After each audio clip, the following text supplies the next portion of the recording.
엘리야 정원 세 번째 토크 시간입니다. 오늘 토크의 제목은 엘리야의 집 사역 소개입니다.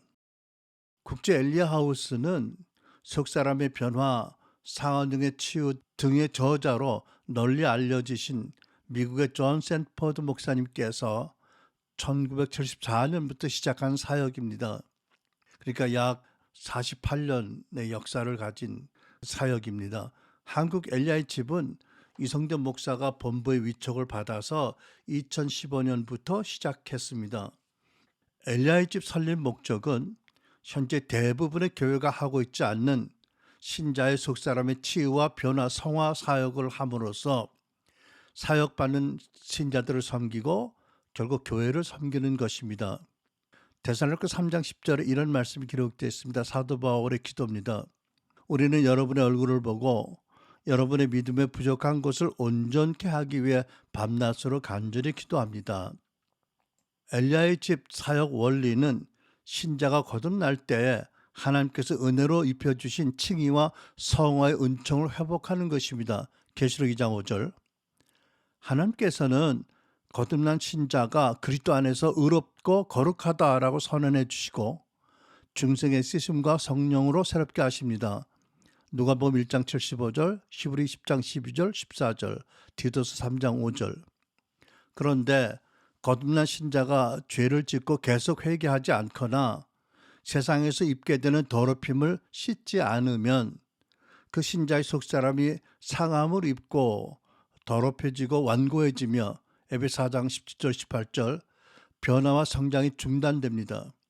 동시에 하나님의 복음의 영광과 교회의 영광이 가리워집니다. 계시록 2장 5절. 그러므로 너는 어디서부터 잘못되는지 생각해보아 회개하고 처음에 행했던 일들을 행하라. 누가복음 1장 75절. 하나님께서는 우리가 주 앞에서 평생토록 거룩하고 의롭게 살도록 하셨습니다. 히브리 10장 12절. 오직 그리스도는 죄를 위하여 한 영원한 제사를 드리시고 하나님 우편에 앉으사 14절. 그가 거룩하게 된 자들을 한 번의 제사로 영원히 온전하게 하셨느니라. 디도서 3장 5절. 우리를 구원하시되 우리가 행한 바 의로운 행위로 말미암지 아니하고 오직 그의 긍휼하심을 따라 중생의 씻음과 성령의 새롭게 하심으로 하셨나니. 에베소 4장 17절 18절. 그러므로 나는 주님 안에서 간곡히 권면합니다. 이제부터 여러분은 이방 사람들이 허망한 생각으로 살아가는 것 같이 살아가지 마십시오. 그들은 그들 속에는 무지와 그들의 마음의 완고함 때문에 지각이 어두워지고 하나님의 생명에서 떠나 있습니다. 신자의 변화와 성장이 중단되는 주요 원인이 앞서 말씀드린 것 같이 죄를 오래 회개하지 않거나 세상에서 있는 더러움을 씻지 않기 때문일 뿐만 아니라 신자의 치유와 변화, 성장으로 해서 주신 하나님의 말씀을 순종하지 않기 때문입니다. 야고보 5장 16절, 야고보 4장 2절로 3절입니다. 야고보 5장 16절. 그러므로 여러분은 서로 죄를 자백하고 서로를 위해서 기도하십시오. 그래서 여러분이 나음을 받게 하십시오. 의인이 간절히 비는 기도는 큰 효력을 냅니다. 야고보 4장 2절 하반절로 3절. 여러분이 다투고 싸우지만 구하지 않기 때문에 얻지 못하는 것입니다.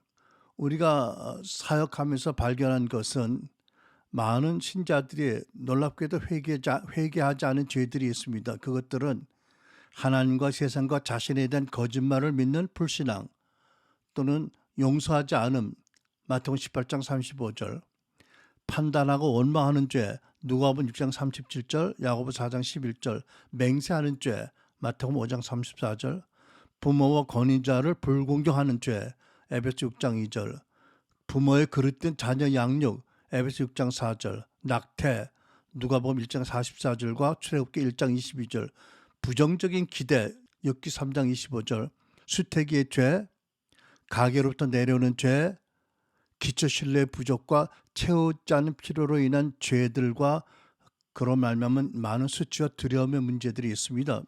마태복음 18장 35절.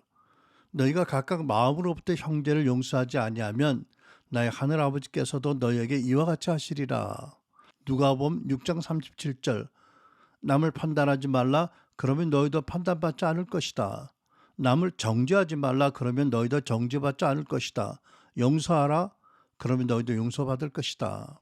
야고보서 4장 11절. 형제들아 서로 비방하지 말라. 형제를 비방하는 자나 형제를 판단하는 자는 곧 율법을 비방하고 율법을 판단하는 것이라. 내가 만일 율법을 판단하면 율법의 진행자가 아니요 재판관이로다. 마태복음 5장 34절. 그러나 나는 너에게 말한다. 아예 맹세하지 말아라. 하늘을 두고도 맹세하지 말아라. 그것은 하나님의 보좌이기 때문이다. 에베소 6장 2절로 3절. 내 아버지와 어머니를 공경하라. 이것이 약속 있는 첫 계명이니 이로써 내가 잘되고 땅에서 장수하리라. 에베소 6장 4절. 아비들아 너희 자녀를 노엽게 하지 말고 오직 주의 교훈과 훈계로 양육하라. 누가복음 1장 44절. 보라 내 문안하는 소리가 내 귀에 들릴 때에 아이가 내 복중에서 기쁨으로 뛰놀았도다. 출애굽기 1장 21절. 산파들이 하나님을 경외했으므로 하나님께서는 그들의 집을 번성하게 하셨습니다. 욥기 3장 25절. 내가 두려워하는 그것이 내게 임하고 내가 무서워하는 그것이 내 몸에 미쳤구나. 엘리야의 집 사역 목적은 신자들이 회개하고 또 용서를 확신하고 또 성령님으로부터 위로와 치유를 받고 그 마음이 깨끗해지고 마음을 온유하게 하는 것입니다. 이사야 61절, 마태복음 5장 8절, 디모데전서 1장 5절, 야고보 1장 20절입니다. 이사야 61장 1절. 주께서 나에게 기름을 부으시니 주 하나님 영이 나에게 임하셨다. 주께서 나를 보내셔서 가난한 사람들에게 기쁜 소식을 전하고 상한 마음을 싸매어주고 포로에게 자유를 선포하고 갇힌 사람에게 석방을 선언하고. 마태복음 5장 8절. 마음이 깨끗한 사람을 복이 있다. 그들이 하나님을 볼 것이다. 디모데전서 1장 5절. 이 명령의 목적은 깨끗한 마음과 선한 양심과 거짓 없는 믿음에서 우러나오는 사랑을 불러일으키는 것입니다. 야고보 1장 21절. 그러므로 더러움과 넘치는 악을 모두 버리고 온유한 마음으로 여러분 속에 심겨주신 말씀을 받아들여야 합니다. 그 말씀에는 여러분의 영혼을 구원할 능력이 있습니다. 그러므로 엘리야의 집은 신자들에게 이러한 사역을 제공하고 그래서 교회에 들어가서 하나님의 말씀 베드로전서 2장 1절 2절과 예배로 고린도서 3장 18절 변화되어서 예수님을 닮으며 에베소 4장 15절 지속적으로 성장하도록 돕는 것입니다. 베드로전서 2장 1절로 2절. 그러므로 여러분은 모든 악의와 모든 거짓과 위선과 시기와 모든 비방의 말을 버리십시오. 갓난 아이들 같이 신령하고 순전한 척을 사모하십시오. 이는 여러분이 구원에 이르도록 자라게 하려는 것입니다. 고린도서 3장 18절. 우리는 모두 너울을 벗어버리고 주님의 영광을 바라봅니다. 이렇게 해서 우리는 주님과 같은 모습으로 변화하여 점점 더 큰 영광에 이르게 됩니다. 이것은 영이신 주께서 하시는 일입니다. 에베소 4장 15절. 우리는 사랑 안에서 진리를 말하면서 모든 면에서 자라나서 머리이신 그리스도에까지 이르러야 합니다. 그러므로 이 사역은 일부 문제가 많고 상처 많은 신자들만을 위한 사역이 아닙니다. 마음이 변화되어 예수님을 닮아 성장하기 원하는 모든 신자를 위한 사역입니다. 그런데 이러한 속사람의 치유와 변화와 성장은 신자 본인의 결단과 기도만으로는 되지 않습니다. 왜냐하면 너희 죄를 서로 고백하며 병이 낫기를 위하여 서로 기도하라. 야고보 5장 15절 16절. 너희가 누구의 죄든지 사하여 주라. 요한복음 20장 23절. 우는 자들과 함께 울라. 로마서 12장 15절. 같은 말씀으로 하나님께서 교회 안에서 지체의 도움을 받아 치유받고 변화되고 성장하도록 정하셨기 때문입니다. 갈라디아 4장 19절. 갈라디아 4장 19절. 나의 자녀 여러분, 나는 여러분 속에 그리스도 형상이 이루어지기까지 다시 한번 해산의 고통을 겪습니다. 엘리야의 집 사역은 성화의 복음과 바른 교훈을 가르치는 36가의 강의, 골로새 1장 28절, 성령님을 따라 진행되는 소그룹으로 진행이 됩니다. 그래서 사역을 받은 신자들이 치유되고 변화되어 주님의 성숙한 제자가 되고 마태복음 28장 20절 많은 열매를 맺고 하나님께 영광을 돌리게 합니다. 골로새 1장 28절 우리는 모든 사람을 그리스도 안에서 온전한 사람으로 세우려고 모든 사람에게 권하며 지혜를 다하며 모든 사람을 가르칩니다. 마태복음 28장 20절 내가 너에게 명한 모든 것을 그들에게 가르쳐 지키게 하여라. 엘리야의 집 사역은 내적 치유가 아닙니다. 물론 내적 치유도 과정의 일부로 하지만 본래 치유란 고장 이전 상태로 돌리는 것인데 하나님께서는 신자들을 마치 낡은 옷에 새 헝겊 조각 붙이듯이 하지 않으십니다. 마가복음 2장 21절 하나님은 상처 치유로 그치지 않으시고 신자 옛사람이 이미 십자가에서 그리스도와 함께 죽었음을 믿고 로마서 6장 10절로 12절 고린도전서 15장 31절 부활의 삶을 살면서 갈라디아 5장 24절과 25절 진정한 예배자 충성된 예수님의 제자 성령의 동역자가 되게 하십니다. 로마서 8장 37절입니다. 마가복음 2장 21절 생배 조각을 낡은 옷에다 대고 깁는 사람은 없다. 그렇게 하면 새로 된 조각이 낡은 데를 당겨서 더욱더 심하게 찢어진다.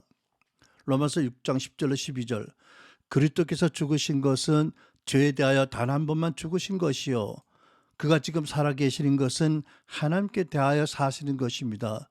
이와 같이 여러분도 여러분 스스로가 죄에 대하여는 죽은 사람이요 하나님께 대하여는 그리스도 예수 안에서 살아있는 사람이라는 것을 알아야 합니다.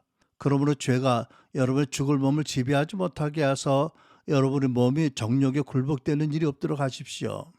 고린도전서 15장 31절 형제들이여 내가 그리스도 예수 우리 주 안에서 가진 내 자랑을 여러분을 두고 단언합니다만 나는 날마다 죽습니다.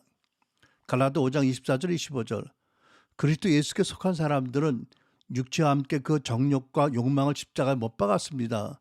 만일 우리가 성령으로 산다면 또한 성령을 따라 행합시다. 로마서 8장 31절 그러나 우리는 이 모든 일에서 우리를 사랑하여 주신 그분을 힘입어서 이기고도 남습니다. 아멘. 엘리야 하우스의 사역의 성격은 불신앙 히브리 3장 12절의 회개, 상한 마음의 치유와 축사, 더럽혀진 속사람을 깨끗하게 하며 또한 성경적인 정체성을 갖게 하고 부활의 삶을 가르치는 말씀 중심, 기도 중심, 성령 중심이며 예언적이고 목회적인 새로운 형태의 기도 상담 사역입니다. 히브리 3장 12절 형제들아 너희는 삼가 혹 너희 중에 누가 믿지 아니하는 악한 마음을 품고 살아계신 하나님에게서 떨어질까 조심할 것이요. 야고보 4장 8절 죄인들아 손을 깨끗이 하라. 두 마음을 품은 자들아 마음을 성결하게 하라. 베드로전서 2장 1절로 2절 그러므로 여러분은 모든 악의와 모든 거짓과 위선과 시기와 모든 비방의 말을 버리십시오. 가난한 아이들같이 신령하고 순전한 젖을 사모하십시오. 이는 여러분이 구원에 이르도록 자라게 하려는 것입니다. 고린도후서 3장 18절 우리는 모두 노를 벗어버리고 주님의 영광을 바라봅니다. 이렇게 해서 우리는 주님과 같은 모습으로 변화하여 점점 더 큰 영광에 이르게 됩니다. 이것은 영이신 주께서 하시는 일입니다. 구체적으로 말씀드린다면 복음과 바른 교훈의 가르침, 기도, 듣는 기도, 소킹, 회개, 고백, 용서의 선포, 성령 안에서의 위로, 축사, 바른 정체성의 정립, 옛사람의 죽은 것을 여기는 믿음을 갖도록 가르치고 화해, 보상, 부활의 삶 훈련 등을 가르치는 온라인 강의들과 소그룹으로 진행이 됩니다. 오늘날 교계에서 널리 쓰임받는 지도자들 중에 존 아넛, 하이드 베이커, 채안 등이 엘리야 집에서 사역받은 것은 본인들의 간증으로 널리 알려진 사실입니다. 네, 이와 같이 엘리야 집 사역 소개를 마칩니다. 혹시 문의하시거나 연락 주실 분은 화면 아래에 나와 있는 페이스북으로 연락을 주시거나 문의처, 이메일 주소나 또는 담당 목사님의 전화로 연락 주시면 저희들이 성의껏 회답하도록 하겠습니다. 할렐루야, 감사합니다. 네, 다음 주에 뵙겠습니다. 안녕히 계십시오. 네.